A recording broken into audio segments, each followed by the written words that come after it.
ಈಗ ತಂತ್ರ ಸಾಧನೆನೂ ಮಾಡ್ತಾ ಇದ್ದೀರಾ ಅದು ಮಾಡ್ತಾ ಇದ್ದೀನಿ. ಸಂಜೆ ಮಾಡ್ತಾ ಇದ್ದೀನಿ. ನೋಡಿ ತ್ರಾಟಕ್ಕೂ ಮಾಡ್ತಾ ಇದಾರೆ ಇವರು ಒಂದ್ ಕಡೆಗೆ, ಮತ್ತೆ ತಂತ್ರ ಸಾಧನೆನೂ ಮಾಡ್ತಾ ಇದ್ದಾರೆ.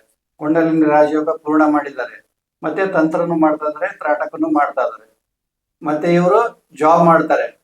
ನೀವೇನ್ ಜಾಬ್ ಮಾಡ್ತಾ ಇದ್ರೆ ಹೇಳಿ ಸಾಧಕರಿಗೆ. ನಾನು MNC ಕಂಪ್ನಿಯಲ್ಲಿ ಜಾಬ್ ಮಾಡ್ತಾ ಇದ್ದೀನಿ ಗುರುಗಳೇ. ನಾನು ಬೆಳಿಗ್ಗೆ 6:30 ಸ್ಟಾರ್ಟ್ ಆದ್ರೆ ಮಧ್ಯಾಹ್ನ 3:30 ಇರುತ್ತೆ. ಹಾ, ನಾನು ಆಫೀಸ್ಗೆ ಹೋಗಲ್ಲ, ಮನೆಯಿಂದಾನೇ ಕೆಲಸ ಮಾಡ್ತೀನಿ. So Work from home. Work from home. Hmm ನಾನು 6:30 ಸ್ಟಾರ್ಟ್ ಮಾಡಿದ್ರೆ 3:30 ಯಾವುದೇ ಬ್ರೇಕ್ ತಗೊಳಲ್ಲ ಗುರುಗಳೇ. ಹ್ಮ್ ಮತ್ತೆ 3:30 4:30 1 ಅವರ್ ಮಲ್ಕೋತೀನಿ ಗುರುಗಳೇ. ಹ್ಮ್ ತಿರ್ಗಾ ಮತ್ತೆ 4:30 ಸ್ಟಾರ್ಟ್ ಮಾಡಿದ್ರೆ ಹ್ಮ್ ನನ್ನ ಮಗನ್ ಸ್ಕೂಲಿಂದ ಕರ್ಕೊಂಬರೋದು, ಆಮೇಲೆ ಯಾವ್ದಾದ್ರು ಉಪನಿಷತ್ತು ಅಥವಾ ಬೇರೆ ಯಾವ್ದಾದ್ರು ಬುಕ್ ಓದ್ತಾ ಇರ್ತೀನಿ. ಹ್ಮ್ ಅದು 1 ಅವರ್ 1.5 ಗಂಟೆ ಮಾಡ್ತೀನಿ. ಅದಾದ್ಮೇಲೆ one and half hour family ಜೊತೆ ಸ್ಪೆಂಡ್ ಮಾಡ್ತೀನಿ. ಹ್ಮ್ ಮತ್ತೆ ಅನುಷ್ಠಾನ ಮಾಡ್ಬೇಕಲ್ಲ ತಂತ್ರ, ಹ್ಮ್ ಅದೊಂದು 2 ಗಂಟೆ 2.5 ಗಂಟೆ ಆಗತ್ತೆ ಗುರುಗಳೇ. ಹ್ಮ್ ಅದಾದ್ಮೇಲೆ 11:30 ಹೋಗಿ ಮಲ್ಕೋತೀನಿ. ಮತ್ತೆ 4:15 ಎದ್ದೇಳ್ತೀನಿ ಗುರುಗಳೇ.